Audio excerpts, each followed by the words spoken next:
зборуваме за зимскиот туризам кај нас, што се однесува да зборуваме за новогодишната ноќ или причекот на новата година, особено за туристите на кои што во изминатите години им се атрактивни некои наши дестинации, меѓу кои е и Охрид, и она што излезе како последна информација дека и Охрид оваа година нема да биде во полн капацитет, односно ќе бидат исполнети 60 до 70%. Така информираше председателот на Асоциацијата на хотелиери Крста Влажевски, но ние денес ќе зборуваме и на ова, а тема и не уште неколку други, согласно зимската сезона која што ја имаме, но и за Шар планина и најавата за давање на странски инвеститор за концесионерско стопанисување со попова шапка. Новие теми или новие точки за разговор во студиото денеска зборувам со господинот Владо Србиновски од Балканската асоциација за алтернативен туризам Балканија. Добро утро, Владо, за вас и добро дојдовте во нашата студија. Добро. На крајот на годината може да се задржиме и на оваа тема, зашто да не е, она кое што е од особен интерес за нашата земја, за иднината на нашата земја во секторот туризам е токму ова, анализирање на тоа каква е состојбата на крајот на годината, што ќе се случува за новогодишната ноќ, колку и како се пополнети капацитетите. Од информацијата која што и претходно ја дадовме е дека оваа година нема да бидат тотално пополнети капацитетите, има фактори кои што влијаат за тоа, периодот во кој што се наоѓаме и сите останати детали кои што се разбира и веќе ги кажете во продолжение. Повеќе пати сме збореле дека најпогоден сектор од кризите кои што не запатија во последно време, последниве 2 години е секторот на туризам. Да. А сега пред новогодишните празници секако сите ние сакаме да малку си дадеме одишка или да уживаме во тие денови и секако сите се трудат да најдат некои аранжмани да ги поминат тие новогодишни денови. Да. Информациите говорат дека позитивно е што приватните сместувања или индивидуалните сместувања се исполнети целосно, а пак хотелите, хотелското сместување не е целосно и се очекува дека ќе биде намалено за негде 30% во однос на претходните години кога биле целосно исполнети. Секако тоа се должи на економската состојба и последиците што се од кризата и сегашната глобална криза која што директно влијае и на цените на енергенсите и на продуктите, секако на тој начин и на услугите. И затоа нема да бидат целосно исполнети, но да се надеваме дека во иднина тоа ќе се промени, иако политичка или глобална криза се уште трае и загрижува. Да. Оно кое што исто така постои како информација е самата сума која што треба да се издвои за новогодишната ноќ. Секој од нас кога сака да отиде и да прошета, нели, како што и странските туристи веројатно тоа го прават, е исто така да се прерачунаат колку пари ќе потрошат. Колкава е сумата? Именно и буџетот на луѓето се помал и помал во состојба на оваа криза, да. А негде упросечено аранжман 3 до 4 дена во новогодишните празници чини од 50 до 300 евра, што веќе е сериозен удар на сопствениот буџет за да можат да си дозволат да престојуваат во хотели и тоа директно влијае на ова очекување кое сметаме дека ќе бидат за 30% помалку од претходно. Знаеме дека обично вообичаени гости во овој период се соседските земји, претежно Бугарија, Србија, Црна Гора, Албанија. Меѓутоа со оваа состојба реално тие повеќе избираат да бидат сместени во индивидуални сместувачки капацитети отколку во хотелите, каде што цената и на услугата и на сместувањето е поголема. Рековме дека и токму сметките за електрична енергија, па потоа стравот и загриженоста која што постои нели за тоа како ќе се одвива и почетокот на следната е фактор дополнителен кој што е не е политички, туку е економска причина за оваа состојба. Која што повторно влијае во однос на нели состојбата во туризмот, на развој на туризмот, него е одредена стагнација која што загрижува секако за понатамошни развој и подобрување на туристичката понуда. Да, и се провлекува уште од 2020 година, односно со почетокот на А тоа и директно ќе влијае на навалување на квалитетот на услугите преку губење на персоналот. Со самото тоа директно влие и затоа велиме дека туристичкиот сектор е најпогоден и најголеми последици има и се очекува дека и во следната година ќе ги трпиме овие последици заради континуитетот на кризата која најаднаш нема да престане, ќе треба опоравување, а тоа опоравување ќе трае сигурно повеќе од една година. Да, Владо, ќе ве прашам само уште едно прашање во овој дел, значи кога зборуваме за новогодишните празници или за она што е атрактивно и на странските туристи кај нашата земја, но и за нашите граѓани надвор од нашите граници. Имавме информација дека она кое што е атрактивно и аранжманите се продадени за најблиску Белград, па потоа и Истанбул. Зошто ве прашувам ова во однос на споредбата? Ако кај нас е секторот туризам на удар, токму од овие причини, кризата не е само кај нас, знаеме, кризата е и глобално. Каде сме ние во споредба со останатите земји или оние други актуелни и атрактивни дестинации кои што исто така очекуваат голем број туристи и за новогодишната ноќ? Ако споредиме со соседните земи, тие се малку понапред во туристичката понуда. Ако ги споредиме Златибор, Копаоник, па и Банско, тие имаат малку поголема и поголем избор на понуда, повеќе туристички пакети, повеќе туристички можности за разни содржини. Ние се уште немаме така развиена туристичка понуда и тоа на некој начин е хендикепира, а нашата понуда е ориентирана во главном сезонски кон летните туристички центри и зимската кон зимските скијачки центри. Да, и сега тука се провлекува веќе и успешноста на зимската сезона која што е пред нас.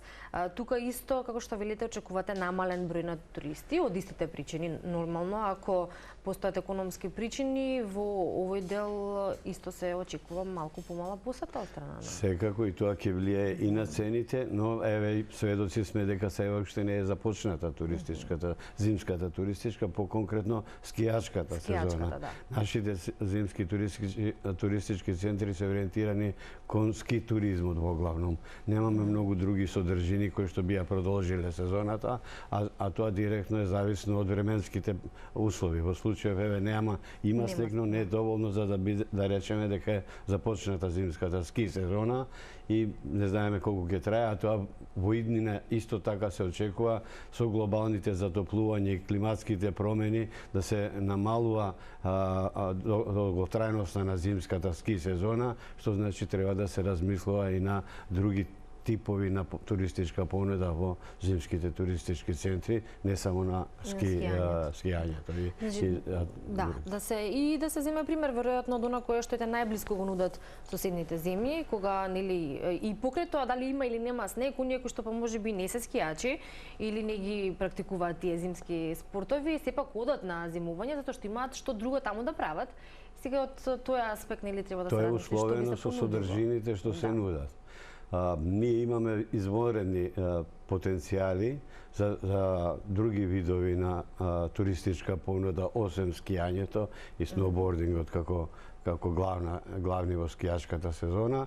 Имаме извонредни потенцијали, бидејќи има веќе со прогласувањето на националниот парк Шар планина. Имаме уште 3 национални паркови, Пелистер, Галичица и Маврово, што е значаен потенцијал за развивање на авантуристички туризам и рекреативен туризам кој што може да се практикува во текот на целата година, не само во зимската сезона.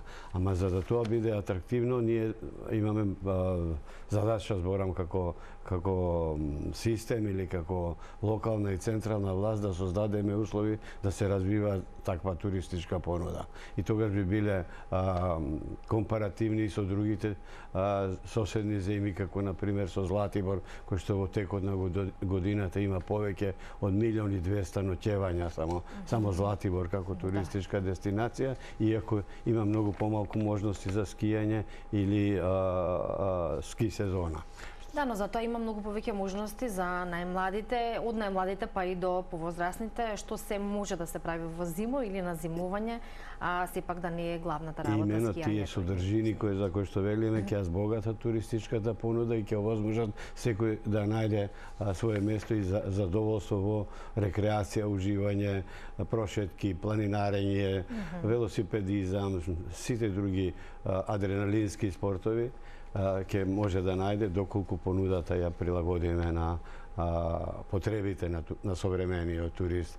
Веќе технологијата возможува да може да бира каде што ќе сака, конкуренцијата веќе го прави своето, значи ние мораме да ги следиме трендовите и да развиваме. Бидеме во чекор со нив, да. Молам? Да бидеме во чекор со нив. Со сите други за да бидеме конкурентни, иначе би заостанали нормално дека нема да имаме интерес.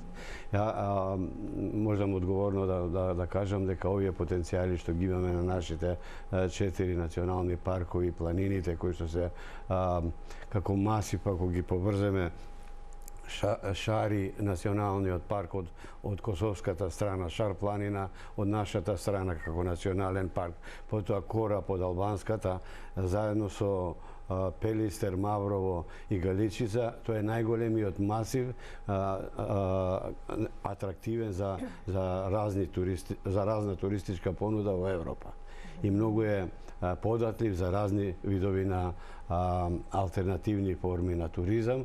И сметаме дека тоа е иден потенцијал на целиот овој регион како Балкан, кој што може да биде завидна светска туристичка дестинација, бидејќи автентичноста и она што ние го имаме, големиот биодиверзитет, големата гастрономска квалитетна храна, потоа спецификите на нашата архитектура, на селата, начинот на живење, културата, сето тоа може да биде значаен сегмент на туристичката понуда на глобално ниво, меѓутоа многу повеќе треба да се работи за развијање на вакви понуди и вакви содржини. Кои што имаат потенцијал и кои што треба да биде правилно искористен или искористен во вистинска насока. И сега, Владе, уште едната работа за која што денеска ќе зборуваме е нашата Шарпланина, која што имаме информација дека и најавата е дека ќе се даде на странски инвеститор за концесионерско стопанисување со попова шапка.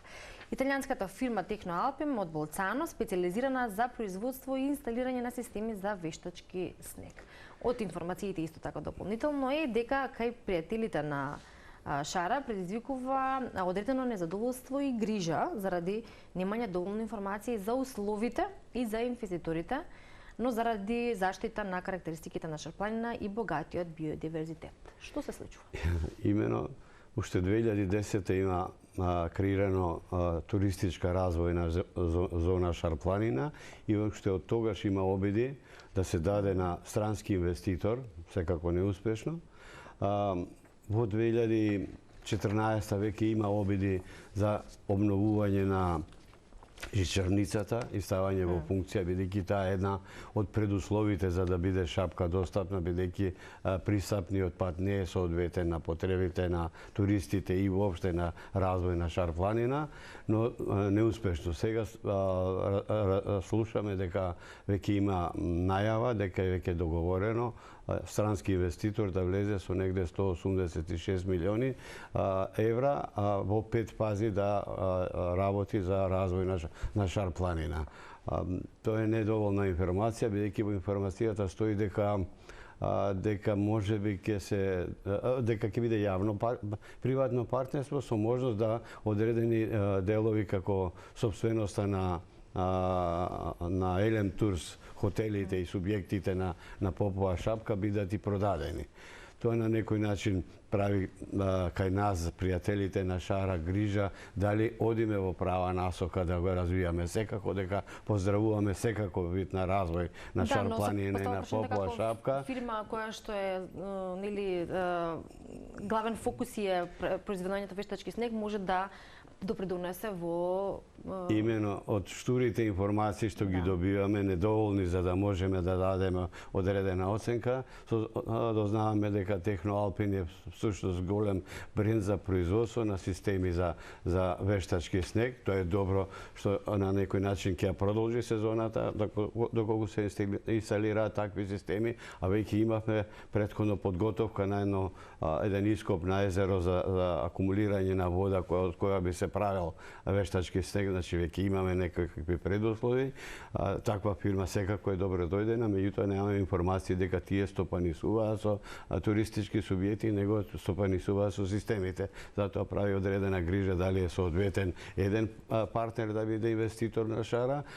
Ние сметаме и поголемиот круг од луѓе загрижени за состојбата на Шара, сметаме дека на друг начин може повеќе да се развива Шар планина, бидејќи самиот систем, самата држава ги создава предусловите за развивање, што значи пристап од инфраструктурните потреби на локалитетот, патот, управување со отпад, која што е сериозна закана за развој на туризмот, а е видлива кај нас, што значи дека сметаме дека долж целото подножје на Шар планина од Тетово до Гостивар има веќе одредена инфраструктура, каде што може да се градат хотели, ресторани и секаква туристичка понуда, а со инсталирање на жичници со кабини, каде што туристите можат многу брзо и лесно да дојдат до терените на Шар планина, ќе биде поефикасно отколку да се гради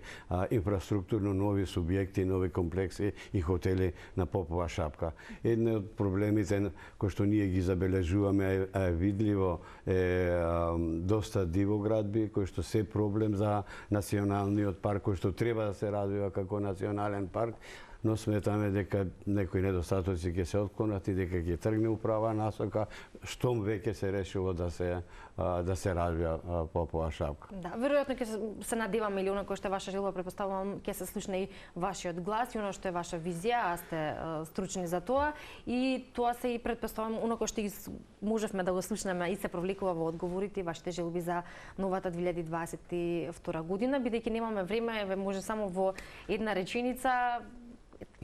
Накратко сакам да споделам информација, како член на Агросоветот во Министерството за земјоделие се подготвува и во тек на 23-та во